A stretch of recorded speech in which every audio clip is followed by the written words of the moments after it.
Phyllis, 1936, Brooklyn, New York. Now, you only stayed there till you were 3, but do you have any recollection at all of Brooklyn? Actually, I don't have a recollection of where we live, but I can remember going to the World's Fair right before we left to go to Texas. And the only thing I remember about the World's Fair was the the swimming girls, you know, right.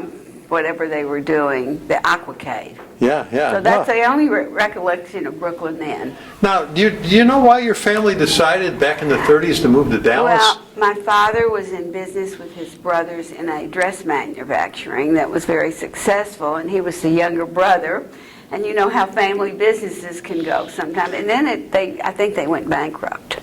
So he came to Texas on a shoestring or less. He started an optical filling the prescriptions for doctors, and it was basically a mail order. The doctors in the various small towns all over Texas, they would send in the prescription, and he would have a lab. And the interesting sidelight about the lab is that the Thanksgiving Square is on that little triangle that was North Irvay. It was just like an island on Irvay Street with a couple of stores downstairs and a walk up where his lab was. Wow. So I remember that very well because I was 3 years old when we moved here. He finally moved into another facility as we were older. How did he get into that different business? He learned it on his own. Wow. And we didn't know this till after he passed away in 1980 when they wrote him up in the Optometric Journal that he perfected the assembly line of filling eyeglass prescriptions. Because before that, one man sat all day polishing, doing, screwing in, whatever it has to do. And he perfected the assembly line where one man would do this and one man would do that and got it. Wow. This was, well before these big companies came in. Uncle went to Houston to do the same thing. And my father was very much a leader in those days, before those big chains came in. But he stayed into it till he died. Wow. By then it was sort of, slowing down because there was so much competition. But he had customers all over the country. Now, do you think that this change came about because of the Depression? Is that what hurt the business? I think the original business, yes. The Depression hit. They hit a lot. My parents got married in 1934, and they hit a lot of anti-Semitism in those days. Right. My mother, who was fair and blonde, went to find the apartment.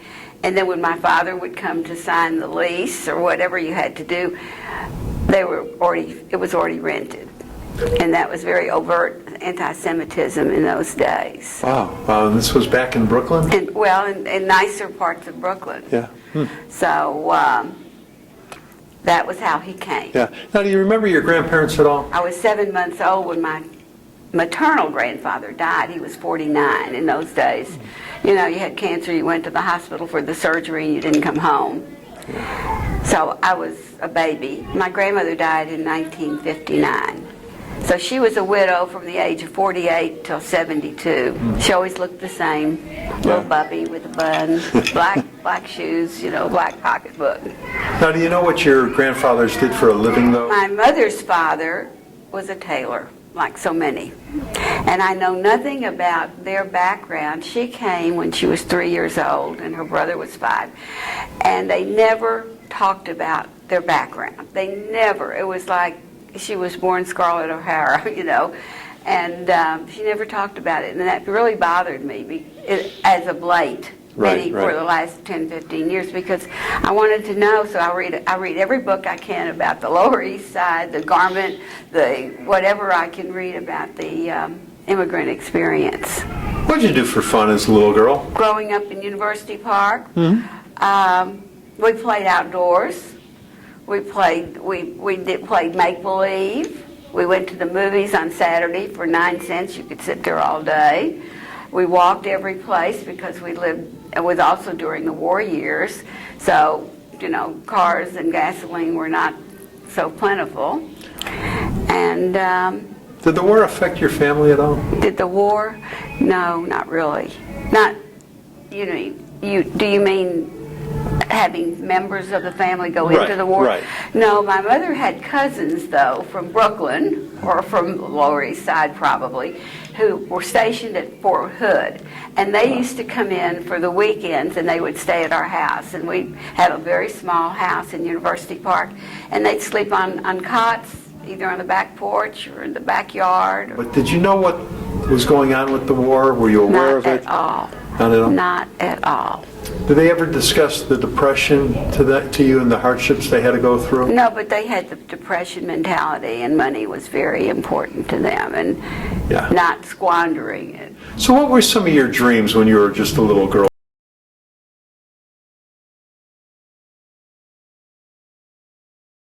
To figure out what I want to be when I grow up. Well, very good. Where'd you go to high school? I went to Highland Park High School, What- but I didn't graduate from there because by then my parents were more comfortable and built a big house in Dallas, which was North Dallas, and I finished up at Hillcrest. Okay. And what was high school life like for you? Well, high school life was fun. I went to all the parties, well, I didn't go to house parties like the kids go to now where they have to call the cops, but we went to the ROTC dances, and I went to the sock hops. That was the 50s. Yeah, yeah. Now, after high school, was it to work or off to college? I went to OU, Okay. and then I ended up at SMU because I had too much fun at OU. I never tell my children this story, so it's generational. What was the too much fun at OU? What was the too much fun? Yeah, you had too much fun. I didn't go to class a lot. I didn't study a lot. And I just had a good time. And then it was time to either come home and go to work or go to school, preferably both. So I did. I went to SMU and I worked part-time. Okay. And what was it like at SMU for you? SMU was, when you're a town person, it's a lot different because SMU is a big party school. And I used to go to the Jewish fraternity party, all of those, but there was no sorority, and I got active on campus. Right. Because in lieu of sorority life or anything like that. Now, did you meet your future husband when you were in college? I was still in college, but he was already out of medical school. He was a resident. Where did you meet Joe? It was a blind date, like we used to have. Yeah. And so tell me about that first date. We went to a play at Fair Park. It was the Margot Jones Theater, because the residents and interns used to get free tickets. And that was the only way he could afford to take me someplace, so that's what we did. Yeah. And then how long did you guys date for? Well, dated, I knew him 3 years, but he was in the service for almost 2 years in the Philippines. He was in the Navy, attached to the Marines as a doctor. Okay. So he was overseas, and the Navy in those days couldn't take wives.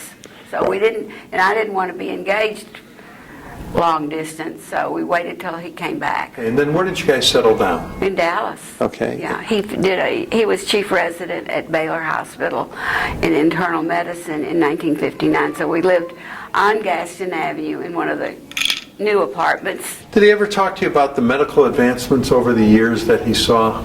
Well, he's seen a lot because he was in practice for 44 years. He just retired about 8 years ago.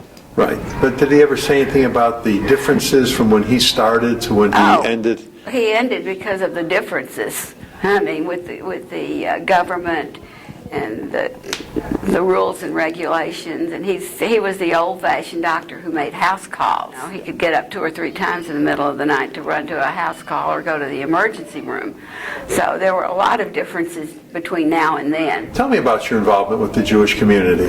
Well, I've been very involved over the years. I started out in younger set when I was young in Federation. And I worked very hard in campaign and younger. I was president of Younger Set. I was campaign chairman for Younger Set, and then I evolved into women's division. I was chairman of women's division in the 80s. I was very active here at the JCC when my youngest son was in the preschool here. That's Michael. He's the one with the twins. I was very active here, and then I became very involved with American Jewish Committee. I was on the Speakers Bureau for ADL in the days when the gasoline was and they were the gasoline was rationed.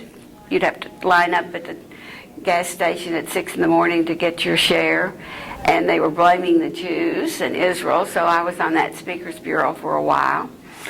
I was the president of one of the chapters of B'nai B'rith Women, and I was active there.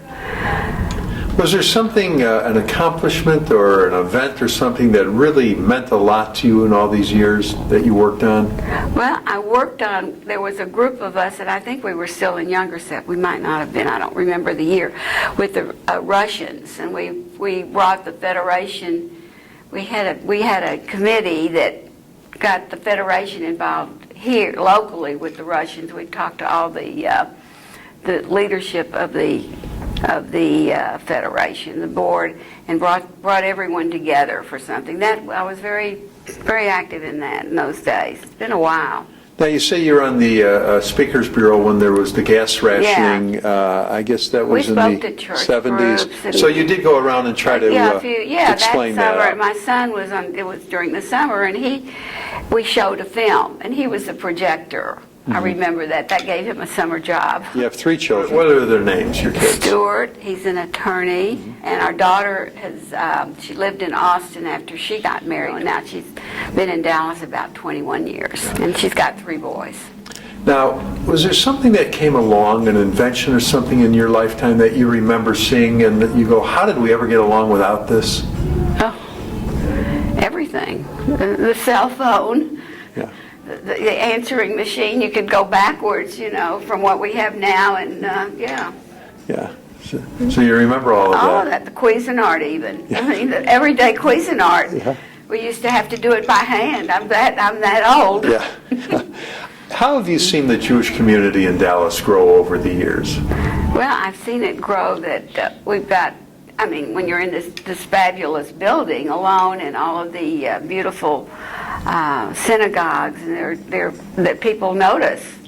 When I grew up, there was a lot of anti-Semitism that I personally, in the 2nd and 3rd grade, witnessed. I didn't know about the ADL then. Right. Because I went to a school that there were no Jews in the class, and then maybe 1 or 2 by the time I got to junior high. Right. So I've seen the growth. The Jewish community is definitely in the forefront in my mind. Yeah. What's the happiest time in your life? Well, the happiest time is, I think, when I saw my grandchildren, when they were born. My happiest time is when I got married, of course, and my own children. Now, in your lifetime, you've lived through so many momentous occasions. Of course, the wars, President Kennedy assassination, something good, the moon landing for the first time in '69. Absolutely, we all watched it. Tragedy of 9/11. What stood out that really affected you, that you remember where you were when it happened? I remember where I was with Kennedy. I was taking back some overalls that my then 1-year-old baby got for a birthday gift to Joski's, which was Teich's in those days at Forest Lane, and I didn't hear it on the radio. But I walked into that department store, and the men were all watching the televisions because they had televisions downstairs. The baby department was upstairs, and I still didn't. I had to go take care of my business and get home so I could put them down for a nap. Yeah. So I didn't hear about it till my husband called me to tell me. He called me from work, and we turned on the radio. Then we turned on the television. We didn't realize that we could see it. And the moon landing, you watched that too? Watched that, yeah.